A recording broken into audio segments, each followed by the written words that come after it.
Assalamualaikum warahmatullahi wabarakatuh. Salam sehat, salam hebat untuk kita semuanya. Saya Muhammad Alfi Zainuddin akan mencoba membuat koneksi antar materi, kesimpulan dan refleksi modul 1.1. Yang pertama adalah pendidikan yang menuntun. Pendidikan diartikan sebagai tuntunan dalam hidup tumbuhnya anak-anak.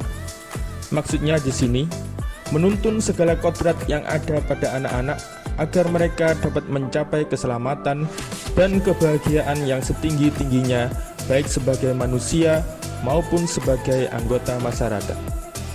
Sebagai seorang pendidik, kita ibaratnya adalah seorang petani. Petani yang menanam padi misalnya, hanya dapat menuntun tumbuhnya padi. Ia dapat memperbaiki kondisi tanah, memberi pupuk dan air, membasmi hama yang mengganggu kelangsungan hidup tanaman padi, dan lain sebagainya. Meskipun pertumbuhan tanaman padi dapat diperbaiki, tetapi petani tidak dapat mengganti kodrat dari padi tersebut. Petani tidak akan dapat menjadikan padi yang ditanamnya itu tumbuh sebagai jagung. Petani juga tidak dapat memelihara tanaman padi sebagaimana cara memelihara tanaman jagung. Berikutnya, kodrat alam dan zaman. Kodrat alam berkaitan dengan sifat dan bentuk lingkungan di mana anak berada. Artinya, pendidikan harus disesuaikan dengan kondisi lingkungan, sosial budaya mereka berada. Anak yang berada di perkotaan mempunyai kondisi lingkungan yang berbeda dengan anak yang berada di pedesaan. Maka, cara mendidik yang dilakukan pastilah berbeda.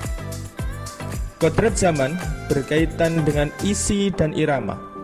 Artinya, pendidikan harus bisa menyesuaikan dengan isi dan irama yang terjadi pada saat ini.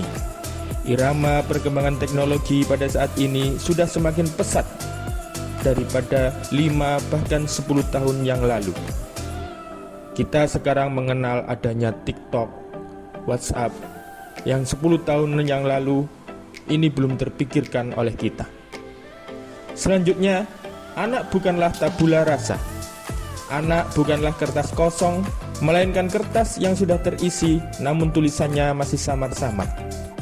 Pendidikan berkewajiban mempertajam tulisan-tulisan tersebut. Tulisan-tulisan baik agar menjadi bukti pekerti yang baik. Tulisan-tulisan yang jelek sebaiknya ditinggalkan. Pendidikan berhamba pada anak. Pendidikan harus berpusat pada anak.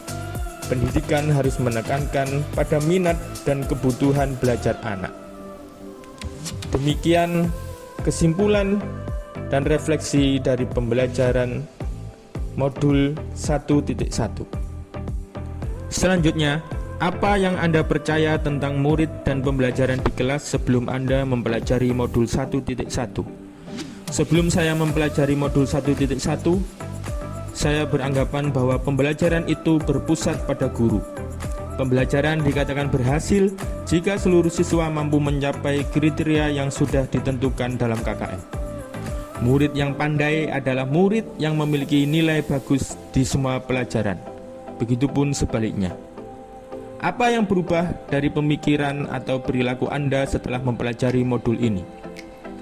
Setelah saya mempelajari modul 1.1, saya mengerti bahwa pendidikan harus berpusat pada anak. Pendidikan itu menuntun tumbuh kembang anak berdasarkan kodratnya, bukan berdasarkan apa yang kita inginkan sebagai pendidik. Apa yang dapat segera Anda terapkan lebih baik agar kelas Anda mencerminkan pemikiran Ki Hajar Dewantara? Saya akan menerapkan pembelajaran yang berpusat pada anak dan menanamkan nilai-nilai sosial budaya daerah dalam setiap kegiatan pembelajaran yang ada di sekolah. Terima kasih. Wassalamualaikum warahmatullahi wabarakatuh.